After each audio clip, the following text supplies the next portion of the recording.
Wala nang maraming paligoy-ligoy pa, diretso sa punto na. Maiksi lang ang komentaryo, pero diretso sa punto. Maraming kuro-kuro, may tiwali, may totoo. Dito, sa puntong diretso tayo. Punto, diretso. O siya nga pala mga kabunyog, mayroon akong nakikitang senaryo. Ito ang nakikita kong senaryo ganito. Ito yung posibleng magpagulo sa impeachment ni Sara. Ha?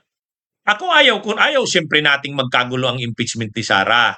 Pero ang sinasabi ko, yung senaryo, kapag nangyari ito sa impeachment ni Sara, magkakagulo yan. Ha? Kasi ganito. Ang gagawin ng prosecution, ilalaban ng prosecution na yung mga ebidensya, testigo, na halimbawa, yung bank accounts ni Sara, hindi yan nasubpina doon sa Justice Committee.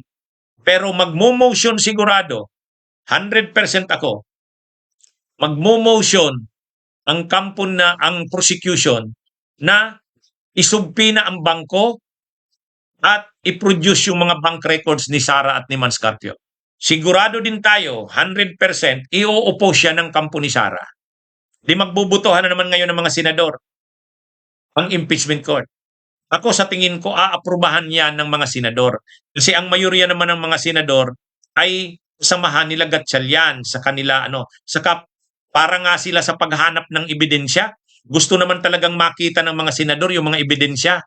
Kaya sa tingin ko, sila Lacson, sila Gatchalian, sila Soto, sila Tulfo, bubuto yan para isubpina ang bangko, para i-produce yung bank records ni Sara. So, sigurado dyan, mag-iingay ang mga DDS. O mananawagan sila ng mga rally, pero wala namang mangyayari dyan sa rally na yan. Pero ito na, pag linabas na ngayon mga bank records ni Sara, makikita na ngayon, matindi pala talaga. Yung 6.7 billion na lumabas pinakita ng AMLAC doon sa Justice Committee hearing, grabe pala, totoo pala talaga yun. Makikita mo talaga sa bank accounts ni Sara, ni Mans Carpio. So ngayon, tambak ngayon ang mga ebidensya. Tambak. Talagang malulula ang taong bayan. Kitang-kita mo, guilty talaga si Sara. Ngayon ang problema, sa kabila ng malinaw na mga ebidensya at testigo, paano kung pag nagbutuhan, ang boto pa rin ng mga senador na kakampi ni Sara, kwital? Tambak na ang ebidensya, ibig sabihin kitang-kita na. Nakita talaga yung mga ebidensya at testigo. Tambak. Pero pagdating sa butuhan, si Marcoleta, si Alan Peter Cayetano, si Pia Cayetano, si Amy Marcos, si Bongo, si Padilla, pagdating sa butuhan, ang boto pa rin nila, kwital. Sa tingin nyo, anong magiging reaksyon ng taong bayan? Sige nga, mga kabunyog, mga kababayan. Ano sa tingin nyo ang magiging reaksyon ng taong bayan kapag ganun ang nangyari? Ibig kong sabihin, nabuksan na yung mga bank accounts ni Sara, nakita ng publiko. Yung mga records ng AMLAC, Anti-Money Laundering Council, na ipakita na talaga.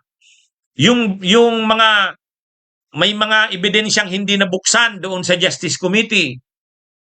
Doon mabubuksan na yan, madidetalye na yan doon sa impeachment trial. Ay di ba doon sa Justice Committee, laging ang sinasabi ni Congresswoman Beatrix Listro, hindi tayo pwedeng mag-expound kasi hindi pa ito trial. Pero pagdating dun sa trial, talagang bubuksan na yun, ididetalye na yun. Ididetalye na yun. O di ngayon, makikita ng taong bayan, grabe pala talaga itong ginawa ni Sara Duterte. Ngayon, sa kabila ng grabing ebidensya, pagdating ngayon ng butuhan, ang boto pa rin ng mga senador, ay acquittal. Si Robin Padilla, acquittal. Si Amy Marcos, acquittal. Si Rodante Marcoleta, acquittal. Si Pia Cayetano, si Alan Peter Cayetano, acquittal. Si Padilla, si Bongo, acquittal.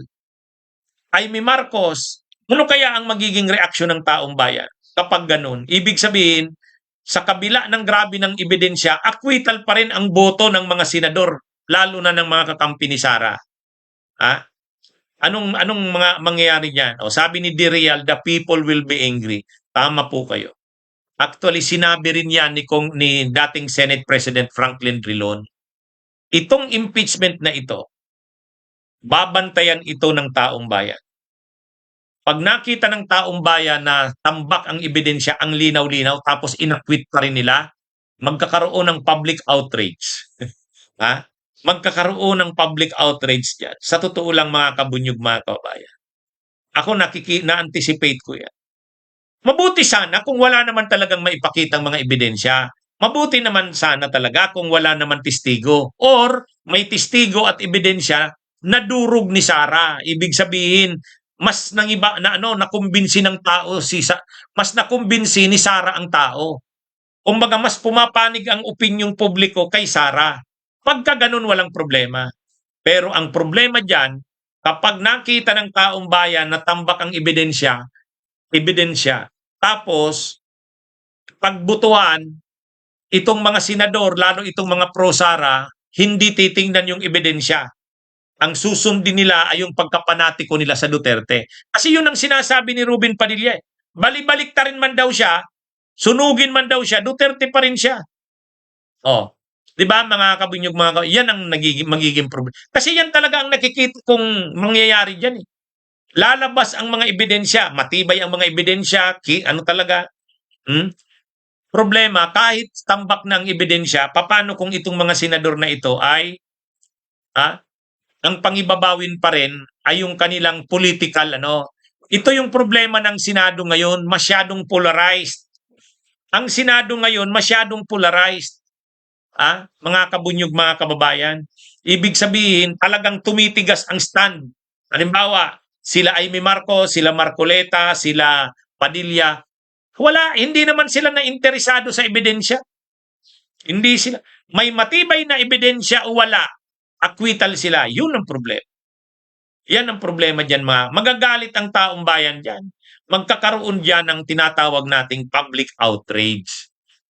Winarning na din yan ni dating Senate President Franklin Drilon. Sabi niya, papanuurin ng taong bayan ang ang impeachment na yan. At kapag nakita ng taong bayan, ang opinion ng taong bayan ay ganito, tapos yung Senado hindi yun ang ginawa, magkakaroon ng public outrage. Yan ang aabangan natin. Okay, mga kabunyog, mga kababayan, magandang araw sa inyong lahat. Mabuhay po tayo.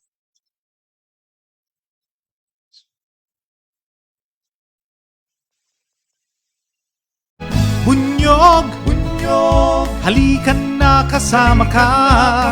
Bunyog, kapag buklod ay may pag-asa. Luzon, Visayas, Mindanao, isa ang pananaw. Sa bagong Pilipinas ang bunyog isisigaw.